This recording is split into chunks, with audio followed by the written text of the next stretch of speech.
How do you explain legal strategy clearly and professionally in English? In this advanced legal English class, you will learn precise vocabulary for litigation, negotiation, and settlement options. You will also practice using modal verbs and the future perfect to explain what might happen and what will have been done, essential for managing client expectations and sounding confident in legal conversations. This is part of our full legal English course for lawyers and legal professionals. If you want access to all lessons, plus community support and practice, join us in our school community. The link is in the description. Explaining legal strategy to clients. In this advanced class, you will learn how to speak with clarity and authority when describing litigation options, settlement talks, and likely outcomes. We'll focus on two key grammar tools: modal verbs and the future perfect. Both are essential for giving good legal advice. Let's begin. When you hear the phrase legal strategy, what comes to mind? Maybe you imagine the steps a lawyer takes to win a case. Or perhaps you think about risk. What happens if we go to court? What if we settle? Legal strategy is all about making smart choices, often under pressure. Let's think about a few key ideas. A good legal strategy always includes, maybe you'd say, a timeline, clear goals, or an understanding of the opponent. The difference between trial and settlement is, well, one is risky in public and the other is private and often faster. Lawyers must explain strategy to clients because, well, the client has to make the final decision, right? This class will help you talk about all of that clearly and professionally. In a high-stakes commercial dispute, a global tech firm is being sued for breach of contract. The general counsel meets with external legal advisors to outline the litigation strategy. For example, we're going to file an early motion to dismiss, followed by aggressive discovery, targeting their financials. That's not reacting, it's anticipating. Litigation strategy is the roadmap. What moves you will make, when, and how will you pressure the opposing side. It's a blend of legal reasoning, risk management, and persuasive tactics, all aligned with the client's business goals. Imagine two pharmaceutical companies locked in a patent dispute. Months into litigation, both sides realize the court battle is draining resources and attracting media attention. Their lawyers meet behind closed doors and craft an amicable settlement. Licensing terms, future collaboration, and a joint press release. This avoids a damaging trial and preserves market confidence. The lead counsel says an amicable settlement isn't just about ending a case. It's about protecting relationships, reputation, and long-term interests. Procedural leverage. In a cross-border dispute, a savvy lawyer files the lawsuit in New York, where the courts are known for enforcing contracts quickly. Why there? That choice gives the plaintiff procedural leverage, a faster timeline, stronger discovery tools, and home court advantage. In litigation, it's not just what you argue, but where and how you do it. Procedural leverage can make the other side settle earlier or rethink their defense entirely. Judicial precedent. A privacy rights case lands in court. The defense attorney stands up and says, in Smith v. Metronet, the court ruled that such surveillance was unconstitutional. That judicial precedent, using past decisions to shape the current one. In common law systems, precedent isn't just persuasive, it's binding. Understanding which cases control your judge's thinking is part of crafting a winning legal strategy. Exposure to liability. A multinational firm acquires a smaller company with a troubled environmental record. 6 months later, a lawsuit lands on their desk. Oil contamination claims from years ago. Now, the legal team must assess their exposure to liability. What fines are possible? What defenses exist? Who's legally responsible? In litigation strategy, exposure to liability defines urgency and whether to fight, settle, or seek indemnity. Strategic communication. Imagine a celebrity client is about to be sued for breach of contract. The legal team prepares more than just filings.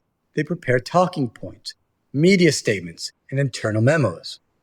We want to control the narrative, says the senior partner.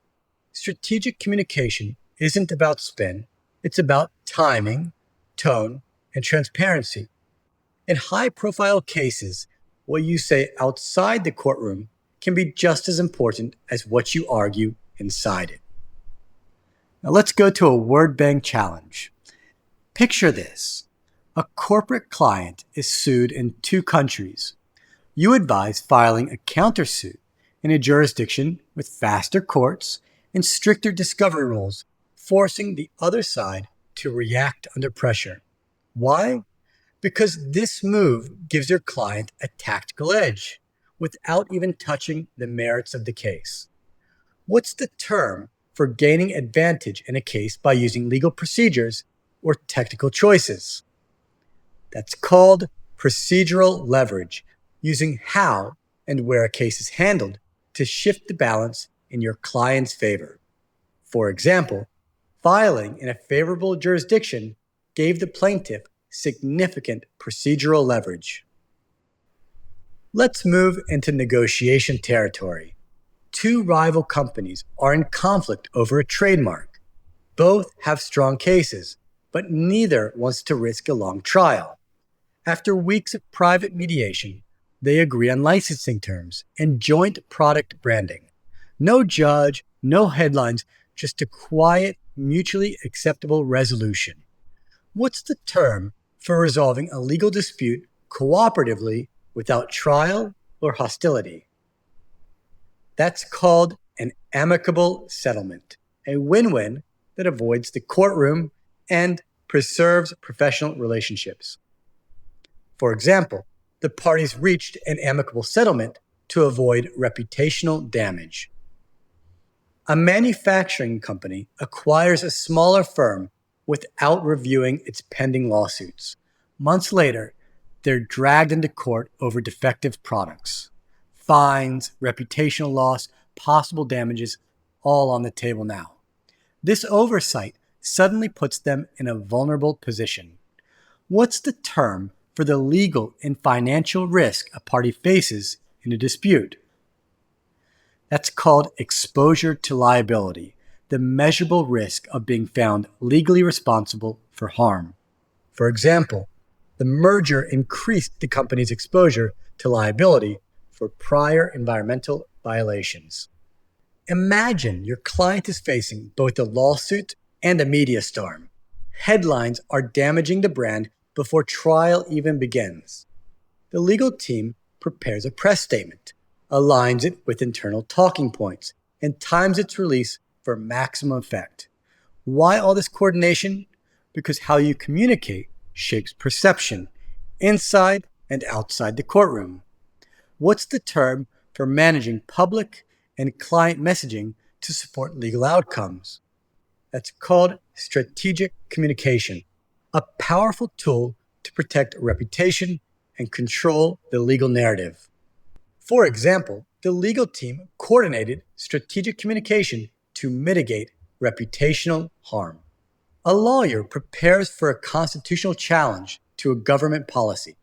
She doesn't just review statutes, she dives into past rulings, looking for a decision with similar facts and legal principles. She finds a case from 5 years ago where the court struck down a nearly identical law. Now, she builds her argument around that ruling. What's the term for a past court decision that guides how similar future cases should be decided? That's called judicial precedent, a cornerstone of common law that helps courts stay consistent and predictable.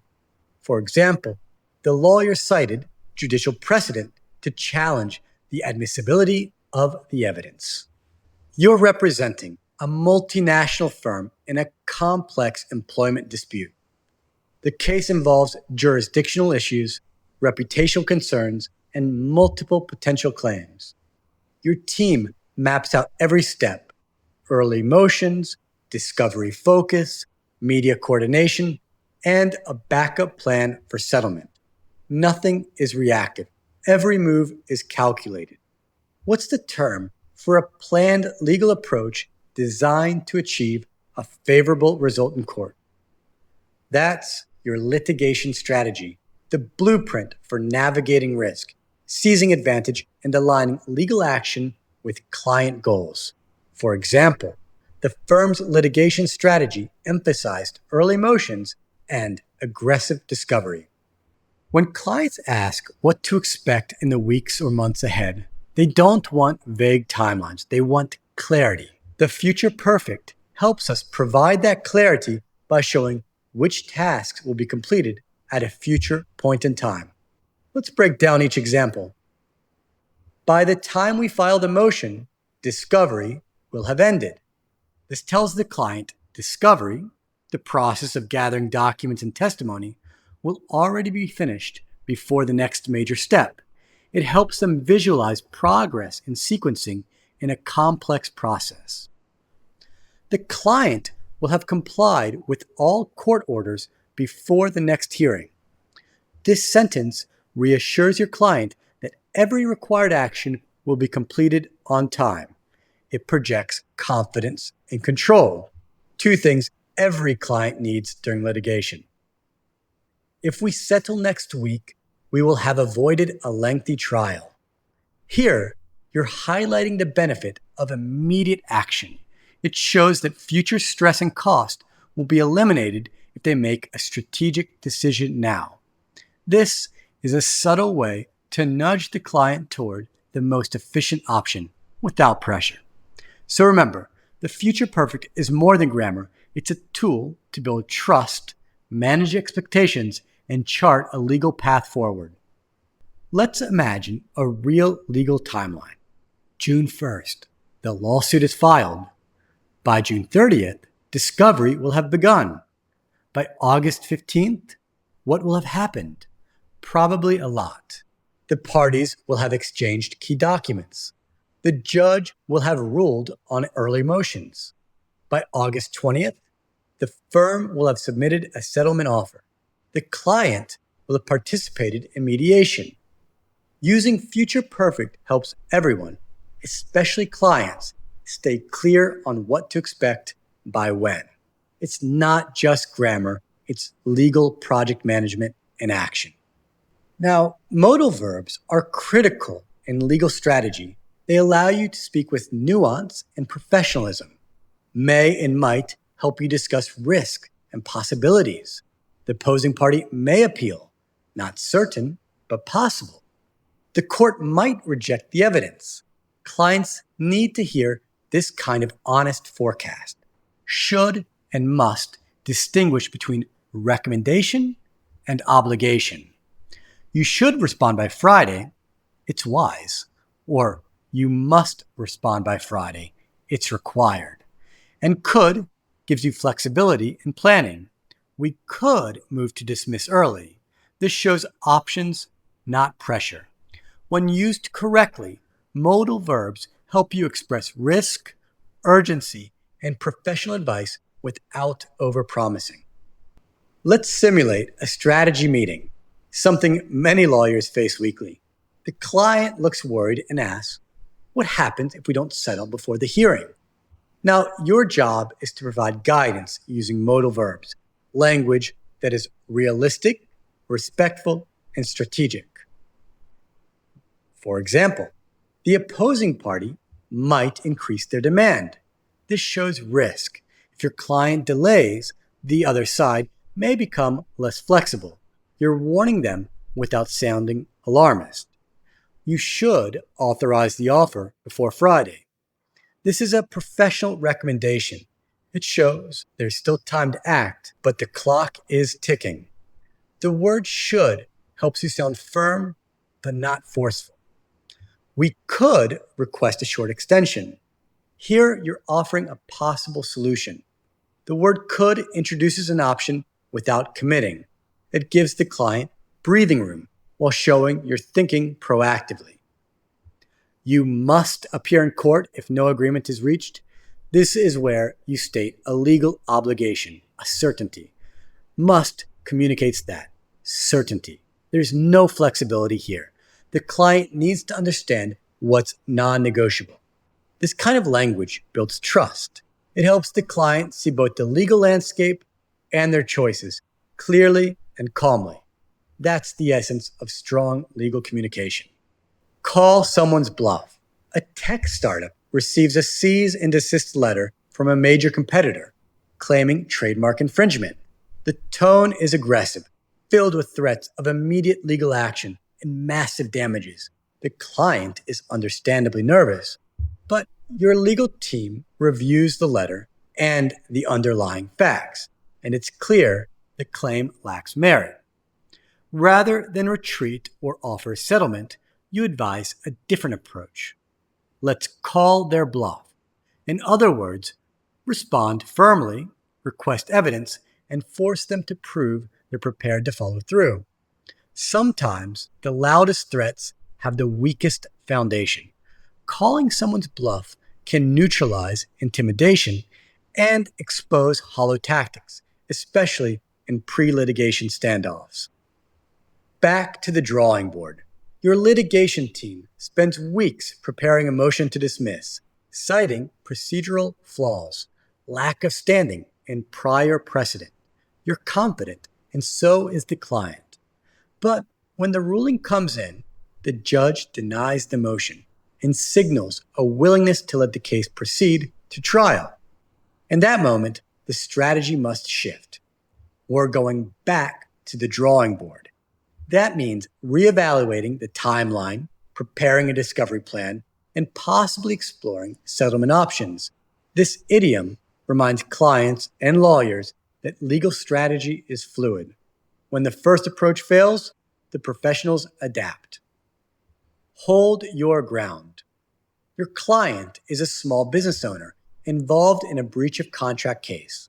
The opposing party is a powerful supplier pushing for an inflated settlement. As negotiations intensify, pressure mounts. You'll lose in court, the opposing counsel warns. But the facts support your client, and the legal position is sound. You advise her to hold her ground. She doesn't back down. She insists on fairness. And a week later, the opposing party reduces their demand by half. Holding your ground doesn't mean being stubborn. It means knowing your legal strength and not surrendering under pressure. Up in the air. You filed a motion for an extension after a key witness unexpectedly became unavailable. The court hasn't responded, and the opposing side has already filed an objection. Your client calls, "Can we move forward with discovery?" You explain, "Right now, it's still up in the air." In legal context, this idiom is a diplomatic way of saying, "We don't know yet." It acknowledges uncertainty without sounding unprepared. It shows honesty and that you're waiting for procedural clarity before making the next move. Tip your hand.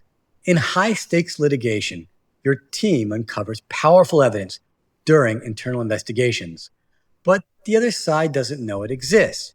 You're preparing for mediation. Now comes the question, should we share that evidence to pressure them into settlement? Not yet. We don't want to tip our hand. This idiom, drawn from poker, means keeping your strategy private until the right moment.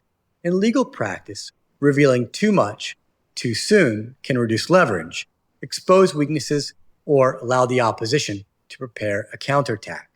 Timing is everything, and tipping your hand too early can shift the balance of power. Let me tell you a story now to wrap it all up. A mid-sized company receives a sudden threat of litigation from a competitor over alleged data misuse. Their general counsel schedules a strategy meeting with your firm. At the table, you begin by outlining a clear litigation strategy. By the time we respond to the complaint, Discovery will have started, and we'll have preserved all relevant communications. You explain that the case is weak, mostly posturing. They've threatened damages, but we believe we can call their bluff. Still, you prepare for multiple paths. If mediation fails, we might need to pivot to trial prep, but we could request a short extension if needed. A few weeks later, the judge unexpectedly denies your preliminary motion. It wasn't the outcome you expected. The next morning, the legal team regroups. We'll have to go back to the drawing board, your colleague says. You start drafting a new motion and reassess negotiation strategy. Meanwhile, the opposing party increases their settlement demands. The client gets nervous, but you encourage her to stay firm. You say, the facts are on your side. This is the moment to hold your ground. A court decision on your discovery motion remains up in the air, so you advise caution. Don't rush into settlement just yet. Timing matters. If we reveal too much now, we'll tip our hand and lose leverage. By the end of the meeting, the client understands the risks, options, and direction. You've used the language of law, not just to inform, but to lead. And that's the essence of professional legal strategy: clarity, confidence, and control, built on the right words. Let's review what you've learned today in this advanced legal English lesson. You explored high-level vocabulary used by lawyers when discussing legal strategy, from procedural leverage to judicial precedent. These are the kinds of terms clients and courts expect from a well-prepared legal professional. You practice using the future perfect to confidently explain what will have been completed at key stages in litigation. That structure helps you map timelines clearly and manage expectations. You also worked with modal verbs, tools for giving advice, identifying obligations, and managing uncertainty in your legal communication. Finally, you learned how to use strategic idioms like call someone's bluff and tip your hand, the kind of natural legal language that adds precision and persuasion to client conversations. The next time you're in a client meeting or drafting a litigation plan, use these tools to communicate strategy with clarity and control. Ready to practice with real feedback and support? Join our school community. The link is in the description. We'd love to help you sharpen your skills and grow your legal English.